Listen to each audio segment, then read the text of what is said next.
así comienza esta nueva entrega de ¿Quién es la escuela? De la maestra y profesora Selva Pérez Estable. Selva, muy buenos días. Muy buenos días a la audiencia y a ti, Álvaro, un gusto estar con ustedes nuevamente. ¿Qué escuchábamos? Escuchábamos este tango maravilloso que se llama Convencernos, que es de Ladia Blasquez, cantautora argentina, interpretada con este Chico Navarro. Especialmente, bueno, un ritmo rioplatense que nos identifica tanto a los uruguayos y que lo compartimos con los argentinos y que en su contenido nos alientan a buscar, a conectarnos con nuestro traje, ¿no? Con un nosotros, el estribillo dice, y ser nosotros, pensando en ese encuentro que tiene que haber en formas de ver, en formas de ver la vida, en formas de ver lo que somos, nuestras concepciones, y en encontrarnos en esas concepciones que nos identifican, que nos hacen ser un nosotros con identidad propia.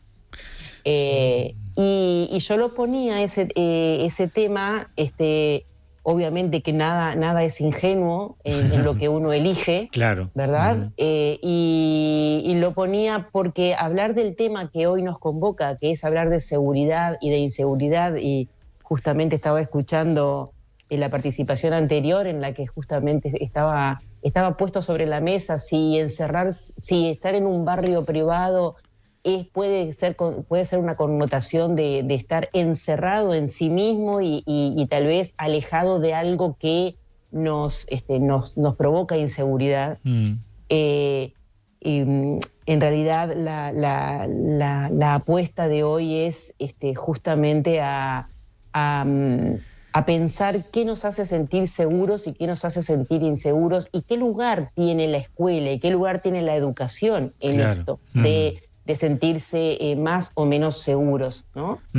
Y a mí me gusta darle un enclave muy integral a este tema, y más en estas épocas de campañas electorales, en la que el tema seguridad pareciera que es un tema que convence al electorado para ir hacia una propuesta o hacia otra, pero en la que en general el tema se aborda desde un lugar sumamente lineal, fragmentado, porque se piensa, bueno, si voy a trabajar en seguridad, entonces, y voy a hacer una propuesta en seguridad, y si voy a convencer con eso, voy a pensar en incorporar medidas concretas de separar, ¿no? De separar, que aquellos que pueden ser una amenaza para otros estén separados, estén de alguna manera custodiados, penalizados, ¿verdad?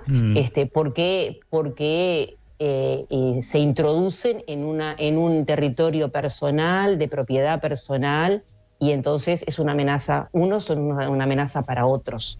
Y ahí el nosotros se diluye totalmente. Entonces, ¿por qué? Porque en definitiva, a nivel personal, ¿cuándo uno se siente seguro? Se siente seguro cuando puede de alguna manera conectarse consigo mismo y saber cuáles son las potencialidades que uno tiene, cuáles son las debilidades que uno tiene y cuándo precisa ayuda y cuándo no lo precisa. ¿Y eso dónde nace? Nace desde el momento en que nosotros empezamos a ser parte de la sociedad, en el momento que empezamos a ser formados, educados en el seno de nuestra familia y después en un espacio más amplio como es la escuela, ¿sí? Y después durante toda la trayectoria educativa.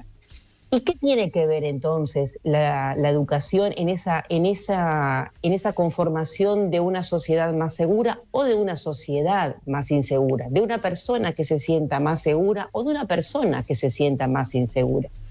Y tiene que ver porque en la medida en que las personas vamos encontrando nuestra esencia y nuestras características y nuestras necesidades, y en la medida que ese afuera constituido por una familia, afuera constituido por una escuela, afuera constituido por un barrio, En la medida que ese afuera me va dando la oportunidad de ser, de desarrollarme, de desarrollar mis capacidades, en esa medida yo me voy a sentir más seguro y voy a necesitar menos evadirme, por ejemplo, con una sustancia química, drogarme, voy a necesitar menos invadir al otro. Fíjate que cuando yo hablo de desarrollar capacidades, estoy poniendo sobre la mesa un concepto que lo ha desarrollado muy bien en su literatura Amartya Sen. Amartya Sen es un economista indio que ganó el premio Nobel en la década del 90, si mal no recuerdo, en 1998. Y él desarrolla un concepto que habla del desarrollo humano, del desarrollo sustentable, pero no habla de un desarrollo humano en relación de bienes y servicios, ¿no? de bienes, de capital humano, no. Lo habla en el desarrollo de las capacidades. Él dice la capacidad de poder ser, sentir y elegir.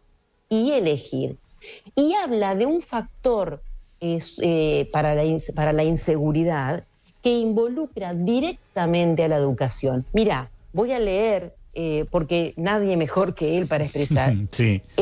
Dice así: no ser capaz de leer, escribir, contar o comunicarse es una tremenda privación y constituye un caso extremo de inseguridad, ya que el individuo tiene la certeza de la privación y la ausencia de cualquier chance de evitar ese destino. Fíjate qué complejo que es el tema y qué integral es el tema.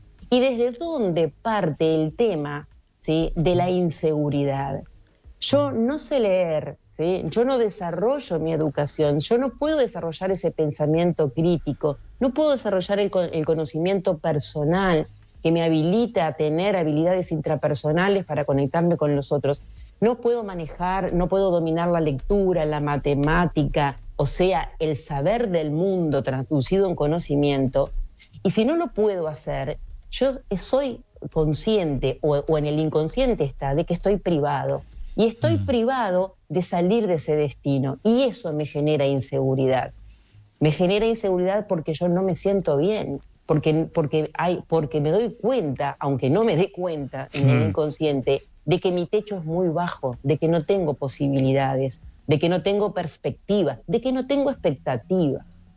Entonces, cuando uno mira los datos de pobreza, ¿sí?, publicados recientemente, y que aluden digamos, a cómo estamos, cómo cerró el año 23, y vemos que hay 162.000 niños y adolescentes entre 0 y 17 años en esa situación de pobreza, y que dentro de ellos un 32% es de 0 a 12 años, o sea que el 32% de los niños de 0 a 12 años son pobres, ¿sí? Y un 44% entre 0 a 17 años.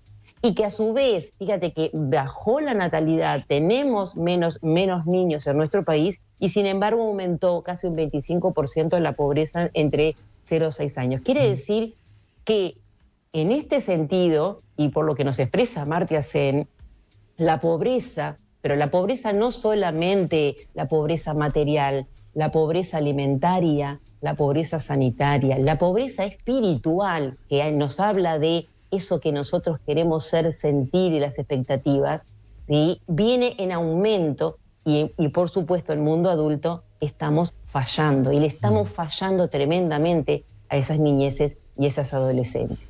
¿Y qué lugar tiene la escuela en esto? La escuela como institución, ¿sí? Fíjate que hace pocos días se publicaba que un niño había sido, estaba en un auto, un ladrón golpeó a su mamá, se subió al auto, se fue, cuando de repente encontró que había un niño, el niño contaba que le tiraba los juguetitos, le tiraba los autitos al ladrón para ver si podía hacer que parara el auto. Una mamá, una señora, cuando el ladrón abandona el auto, lo ve, lo baja del auto. ¿Y a dónde lo lleva? ¿A dónde lo lleva? A una escuela. Lo lleva a una escuela, Álvaro. No lo lleva a una policlínica, no lo lleva a un liceo, ¿sí? No lo lleva A una comisaría. a su casa y no lo lleva a una comisaría. Me leíste la mente. Y no lo lleva a la comisaría, que se supone que si hablamos de seguridad debería estar ahí. Lo lleva a una escuela. Y a mí esto me parece un gesto, obviamente, real y simbólico, que yo invito a la audiencia a pensar en esto. ¿Por qué lo lleva a la escuela? Porque en nuestros genes uruguayos, la escuela es esa institución que contiene, que abraza, que tiene las puertas abiertas, aunque también y lamentablemente, como es agredida de alguna manera por el barrio y porque se ha separado, nos hemos dejado de convencer de que podemos ser un nosotros, a pesar de que puede estar cerrada sus puertas por un tema de seguridad, porque los niños no se pueden salir de allí y porque no pueden entrar personas ajenas a la escuela, ¿verdad? Porque eso está todo arreglado, reglamentado, sí. Pero lo lleva a una escuela porque la sociedad uruguaya tenemos que preguntarnos qué es la escuela para nosotros y sigue siendo, por suerte y a pesar de todo, ese lugar que contiene, que abraza.